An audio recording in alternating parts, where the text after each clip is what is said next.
हामला होने से लेकर ज़चगी के इस सारे अमल के दौरान मुकम्मल मालूमात और मुनासिब एहतियातों के फुक़दान की वजह से पाकिस्तान में नौज़ायदा बच्चों की शरह अमवात बहुत ज़्यादा हैं।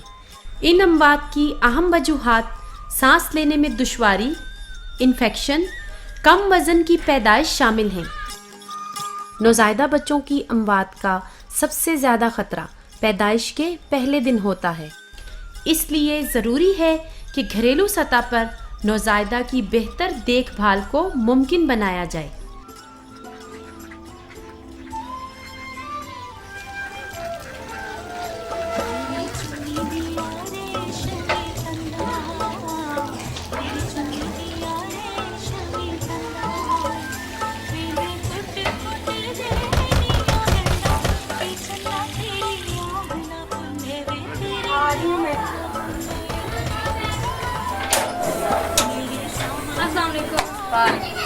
क्या हाल है तुम्हारा?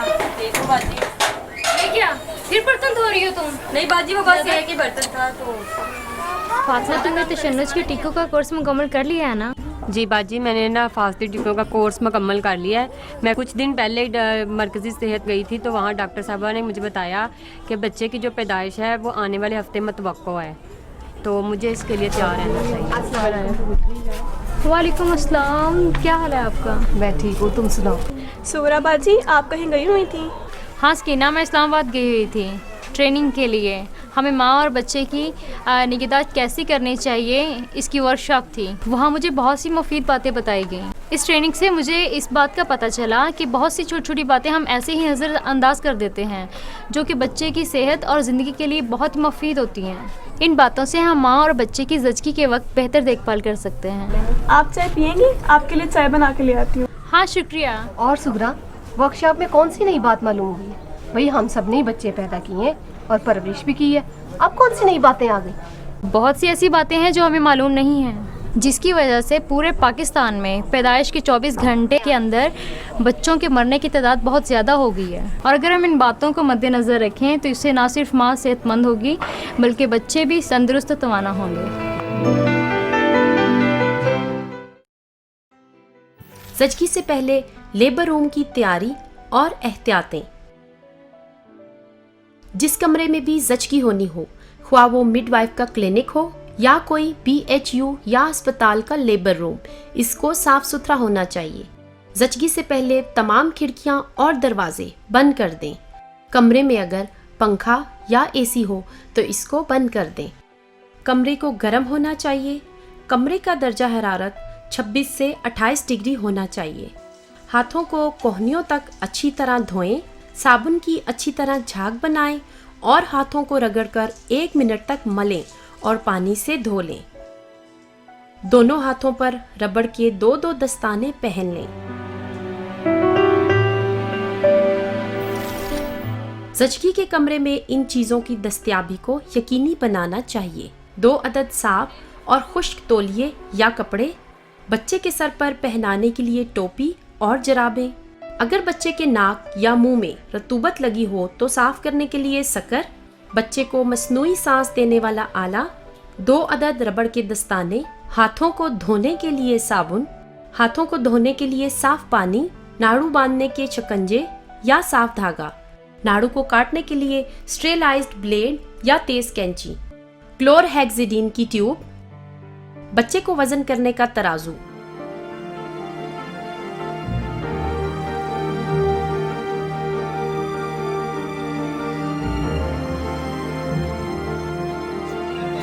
इसको ठीक आए आप। ज़चगी के पहले घंटे में बच्चे की देखभाल। ज़चगी के फौरन बाद माहिर ज़चगी या इसकी मुआवन नौज़ायदा को एक साफ और खुश्क कपड़े से साफ करें। इस सफाई के दौरान पानी का इस्तेमाल बिल्कुल नहीं करना चाहिए और सिर्फ खुश्क कपड़े से सफाई करनी चाहिए। नौज़ायदा बच्चे को पहले जिस कपड़े से साफ किया जाए उसे दूसरे खुश्क कपड़े से बदल लें। अगर बच्चे के नाक या मुंह में रतूबत लगी हो तो माहिर ज़चगी इसे फौरन साफ कपड़े या रूही या शक्कर से साफ कर दे। ज़चगी के फौरन बाद बच्चे को माँ के पेट पर लिटा दें। इसी दौरान माहिर ज़चगी नाड़ू के काटने का अमल करे। नाड़ू के काटने का अमल। बच्चे के नाड़ू की देखभाल पैदाइश के फौरन बाद शुरू हो जाती है। इस मकसद के लिए माहिर जचगी पैदाइश के 1 से 3 मिनट के अंदर नाड़ू को 2 जगहों पर मजबूती से बांधेगी या शिकंजे लगाएगी। अगर बच्चे को सांस में मदद की जरूरत हो तो माहिर जचगी नाड़ू को बांधने का अमल जल्दी भी कर सकती है। धागे के साथ पहली गिरा या शिकंजा बच्चे के पेट से 2 उंगलियों या 2 सेंटीमीटर के फासले पर लगाएं। दूसरी गिरा या शिकंजा बच्चे के पेट से 5 उंगलियों या 5 सेंटीमीटर के फासले पर लगाएं। जरासीम से पाक नया ब्लेड या कैंची से दोनों गिरहों के दरमियान में से नाड़ू को काट दें। नाड़ू काटने के बाद स्टेरलाइज्ड गाज की मदद से डंडी और इर्द गिर्द पेट से खून और मेकोनियम साफ कर दें और नाड़ू पर क्लोरहेक्सिडीन अच्छी तरह लगा दें। नाड़ू की इन्फेक्शन की रोकथाम के लिए क्लोरहेक्सिडीन का इस्तेमाल इंतहाई अहम है। इसी दौरान माहिर जचगी को इस बात का ध्यान रखना चाहिए कि बच्चा ठीक तरह से सांस ले रहा है और उसकी रंगत गुलाबी है। अगर ऐसा ना हो तो वो मसनूई सांस देने वाले आला से बच्चे को सांस लेने में मदद दे। बच्चे को टोपी पहना दें और नरम कपड़े से ढक दें। बच्चे को पैदाइश के बाद 24 घंटे तक ना नहलाएं। बच्चे को माँ के सीने के साथ लगा दें। बच्चे का और माँ के जिस्म से जिस्म का मिला होना बहुत ज़रूरी है ताकि बच्चा गर्म रहे और माँ का दूध पी सके। इससे माँ का दूध पैदा होता है और बढ़ता भी है। क्लोरहेक्सिडीन का इस्तेमाल। नाड़ू की इन्फेक्शन की रोकथाम के लिए क्लोरहेक्सिडीन का इस्तेमाल इंतहाई अहम है।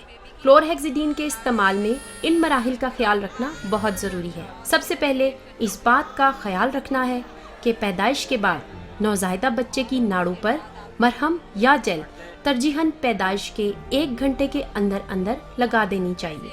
ये हर नौज़ायदा बच्चे को लगानी चाहिए, ख्वाह इसकी पैदाइश हस्पताल में हो या घर में। इस बात का खास ख्याल रखें कि ये मरहम आँखों या जिस्म के किसी और हिस्से पर ना लगे। क्लोरहेक्सिडीन जेल लगाने से पहले और बाद में हाथों को साबुन और साफ पानी से अच्छी तरह धोएं। ट्यूब का बंद मुंह खोलने के लिए ढक्कन का नोक वाला हिस्सा इस्तेमाल करें और इसके बाद हाथों को दोबारा साबुन से धो लें। अपने हाथ की शहादत की उंगली की मदद से मुनासिब मिकदार में जेल को नाड़ू और इसके आसपास की जगह पेट पर यकसानियत से फैला दें। ये अमल रोज़ाना 1 बार 7 दिन के लिए या जब तक नाड़ू का जख्म ठीक हो जाए और नाड़ू गिर ना जाए जारी रखें। इस बात का भी खास ख्याल रखें, क्लोरहेक्सिडीन लगाने के बाद नाड़ू पर कोई और चीज़ ना लगाएं। नाड़ू को साफ और खुश्क रखें। नाड़ू का रोज़ाना मुआयना करते रहें, कहीं इन्फेक्शन की इलामात तो नहीं, यहाँ तक कि जख्म ठीक हो जाए। पैदाइश के बाद नौज़ायदा बच्चे के मुआयने का शेड्यूल। पैदाइश के बाद नौज़ायदा का मुआयना बाकायदगी से करवाएं ताकि किसी भी ख़तरनाक इलामत की सूरत में बरवक्त इलाज किया जा सके। पहला मुआयना ज़चगी के फ़ौरन बाद पैदाइश के 6 घंटे के अंदर अंदर हो जाना चाहिए। दूसरा मुआयना पैदाइश के 3रे दिन। तीसरा मुआयना पैदाइश के 7वें दिन। चौथा मुआयना पैदाइश के 28वें दिन। 5वां मुआयना पैदाइश के 42वें दिन। ये मुआयने बहुत ज़रूरी हैं क्योंकि इनमें नाड़ू की देखभाल होती है। अगर सांस की तकलीफ़ है या कोई नुक्स है तो उसकी बरवक्त निशानदही और इलाज हो जाता है। अगर किसी भी किस्म का इन्फेक्शन वगैरह हो तो उसकी बरवक्त निशानदही और इलाज हो जाता है।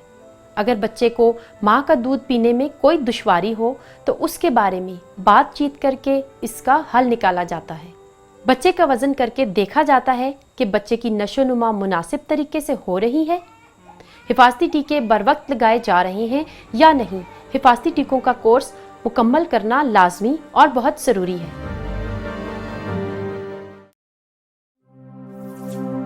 पैदाइश के बाद नौज़ायदा बच्चे में ख़तरनाक इलामात का ज़ाहिर होना, तो इसको फौरी करीबी डॉक्टर के पास या अस्पताल ले जाएं ताकि बर वक्त इलाज किया जा सके।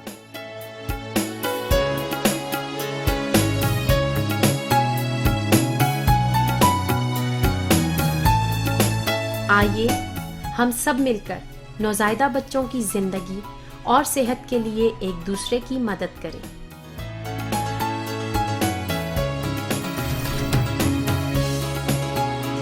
बच्चे को खुश्क कपड़े से साफ करें और फिर उसे दूसरे खुश्क कपड़े में लपेट लें। बच्चे को 24 घंटे तक ना नहलाएं। बच्चे को पहले घंटे में सिर्फ और सिर्फ माँ का दूध पिलाएं। बच्चे को घुट्टी बिल्कुल ना दें। नाड़ू काटने के बाद क्लोरहेक्सिडीन का लाजमी इस्तेमाल करें। बच्चे का माँ के साथ जिस्म से जिस्म का ताल्लुक कायम रखें। जब तक नाड़ू का जख्म ठीक ना हो जाए क्लोरहेक्सिडीन का इस्तेमाल जारी रखें। हिफाजती टीकों का कोर्स लाजमी मुकम्मल करवाएं। किसी भी किस्म की बीमारी की सूरत में डॉक्टर से रुजू करें।